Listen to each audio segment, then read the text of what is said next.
$50 millones. Ese era el precio por su cabeza. Hoy ese dinero ya no importa, lo que importa es quién pagará los millones que cuesta su defensa. El hombre que juró lealtad eterna a la revolución está frente al adversario más duro de su vida, el sistema judicial de Estados Unidos. ¿Preferirá Maduro arriesgarse a una cadena perpetua en un juicio público o negociará en las sombras para evitar morir en una cárcel estadounidense? El juicio del siglo acaba de empezar.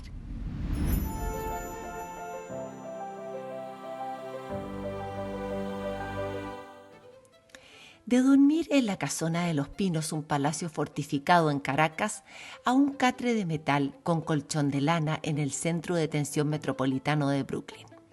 En cuestión de horas, Nicolás Maduro pasó de ser el comandante a ser el acusado, del poder absoluto a la indefensión total, de un palacio soberano a una institución judicial extranjera. El centro de detención en Brooklyn, Estados Unidos, es una cárcel federal para personas que esperan juicio y ha sido descrita por jueces y abogados como el infierno en la tierra. Por sus celdas han pasado figuras tan mediáticas como la expareja de Jeffrey Epstein, Ghislaine Maxwell, como Luigi Mangione, el joven de 27 años acusado de asesinar al CEO de una aseguradora de salud, o el rapero P. Diddy, que fue recién trasladado a otra prisión en New Jersey. Allí, en celdas separadas del resto de la población carcelaria, Nicolás Maduro y su esposa Cilia Flores esperan su próxima audiencia ante el juez fijada para el 17 de marzo. Soy Marcela Toconal y esto es Tu dosis de actualidad e historia por Ilumarse. Un espacio donde la actualidad y la historia se encuentran para revelar no solo lo que pasa, sino por qué pasa. Porque un mundo que se entiende se vive distinto. Ahora que el depuesto presidente venezolano Nicolás Maduro se encuentra en territorio estadounidense, el proceso penal en su contra ya está oficialmente en marcha. Maduro se declaró no culpable de los cargos que enfrentan. Estos son narcoterrorismo, conspiración para llevar millones de toneladas de cocaína a Estados Unidos y posesión de ametralladoras. Los cargos se presentaron ante un tribunal federal en Manhattan, Nueva York, a horas de su llegada. Y en pocas palabras lo acusan de haber convertido al Estado venezolano en una plataforma criminal que protegió a organizaciones criminales, guerrillas y carteles. La acusación del Departamento de Justicia incluye detalles muy precisos. Alega que Maduro utilizó la Embajada de Venezuela en México para facilitar el retorno de las ganancias de la cocaína. Maduro habría vendido pasaportes diplomáticos a criminales para que pudieran transferir fondos del narcotráfico desde México a Caracas y conspirado con narcotraficantes y grupos narcoterroristas para enviar cocaína procesada desde Venezuela a Estados Unidos a través de Honduras, Guatemala y México. Su esposa Cilia Flores, quien fue capturada junto a su marido en Caracas, enfrenta cargos vinculados a presuntas operaciones de apoyo logístico y financiero a la misma estructura criminal. Ella también se declaró no culpable. Una vez comparecido físicamente ante el juez de 92 años, Alvin K. Hellerstein, el reloj del juicio empieza a correr. Ahora entramos en una fase silenciosa y poco visible, pero crucial, la fase de entrega de pruebas. La Fiscalía está obligada a compartir con la defensa toda la evidencia que piensa usar en el juicio. Esta evidencia incluye testimonios de personas cercanas a Maduro, documentos, registros financieros, reportes de los servicios de inteligencia, etc. La defensa, por su parte, intentará desmontar el caso pieza por pieza, cuestionar la jurisdicción, poner sobre la mesa el tema de la legalidad de la captura, defender su inmunidad diplomática y oponer en duda la credibilidad de los testigos. Este proceso puede tomar meses e incluso más de un año, dada la naturaleza del acusado, el tipo de pruebas involucradas, los problemas de seguridad y la sensibilidad política y diplomática de este caso en particular. A lo largo de ese tiempo se define si el caso es realmente sólido o si se desinfla, cosa que es muy poco probable.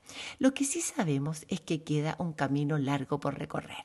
El caso contra Maduro se perfila como uno de los juicios del siglo en Estados Unidos, debido a su complejidad y a la atención mediática que despierta.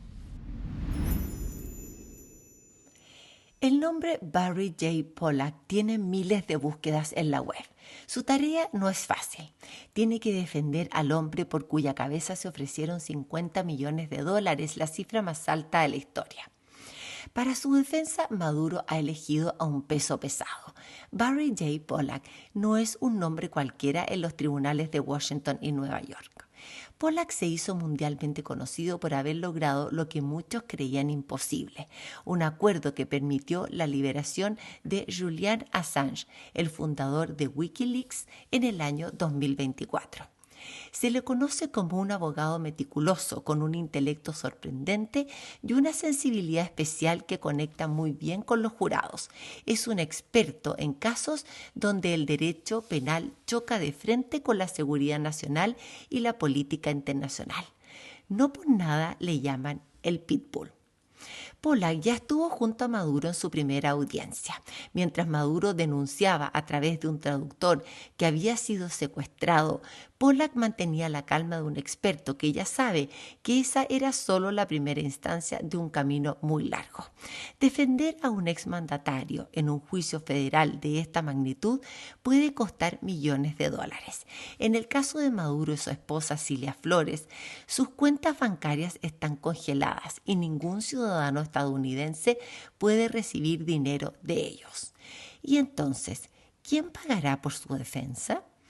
Como la ley estadounidense protege el derecho a la defensa, es muy posible que el Tesoro emita licencias especiales que permitan a los abogados recibir sus pagos.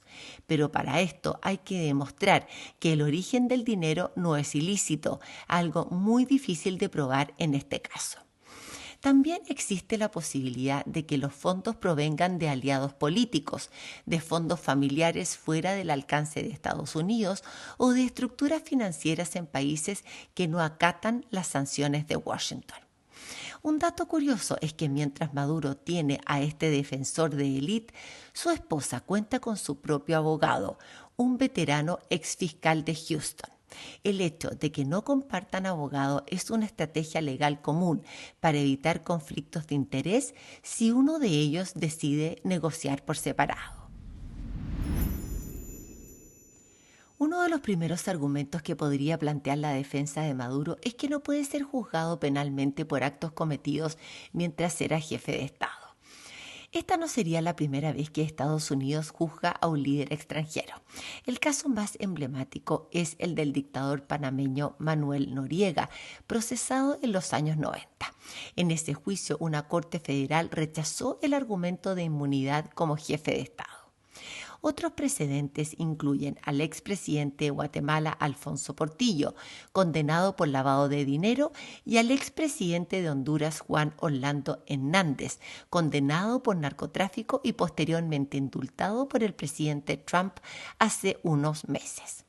Los abogados explican que, aunque el de la inmunidad presidencial ya haya sido resuelto en el pasado en contra de los acusados, es muy probable que vuelva a litigarse.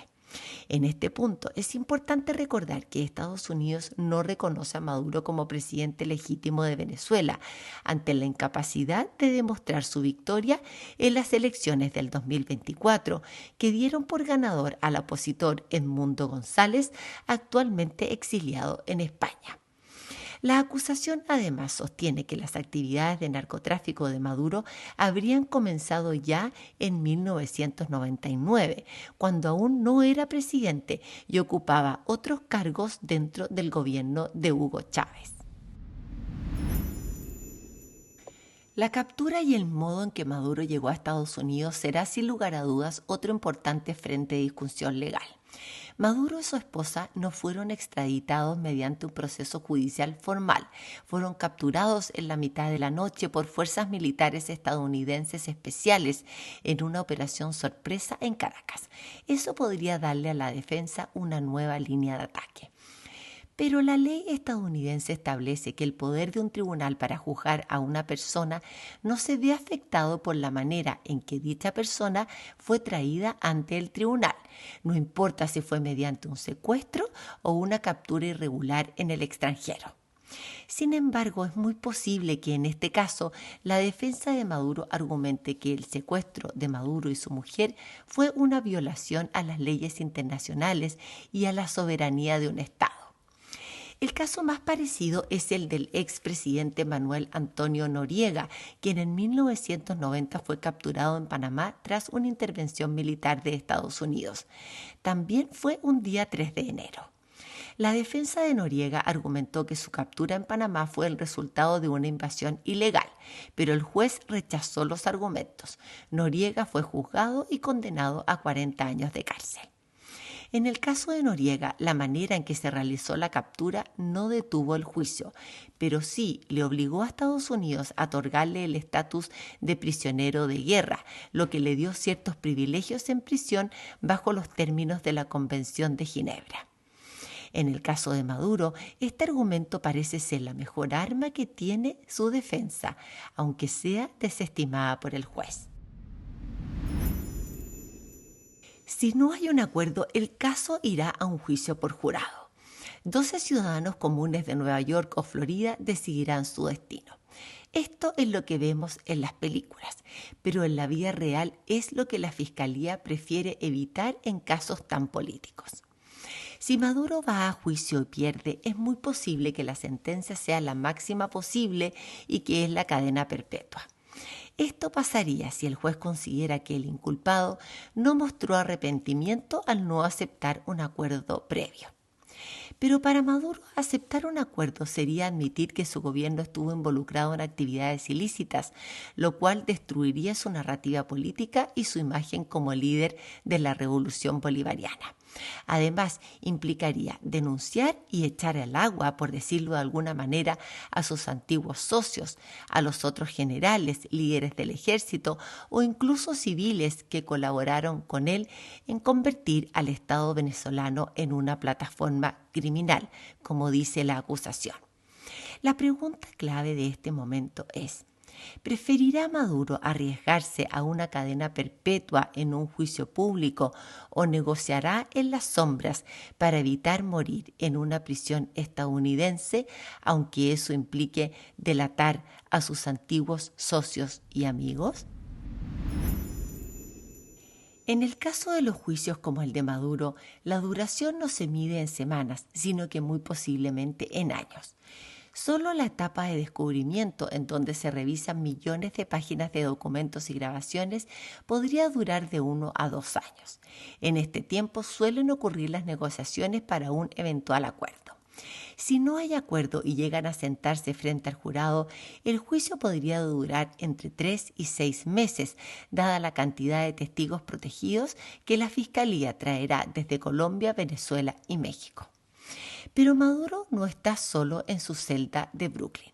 Detrás de él está la mente de Barry Pollack, el hombre que liberó a Assange de la justicia estadounidense. Queda pendiente la pregunta de quién firmará los cheques de esta defensa millonaria. Quizás la respuesta a esa pregunta sea tan reveladora como el esperado veredicto. Si te gustó este episodio, compártelo con quien le pueda servir. Dale like y síguenos en Spotify, Instagram y YouTube como Ilumarse. Nos encontraremos cada jueves en un nuevo capítulo de Tu Dosis de Actualidad e Historia, donde la contingencia global se explica desde su porqué, transformando ruido en entendimiento y curiosidad en conocimiento. Porque un mundo que se entiende, se vive distinto.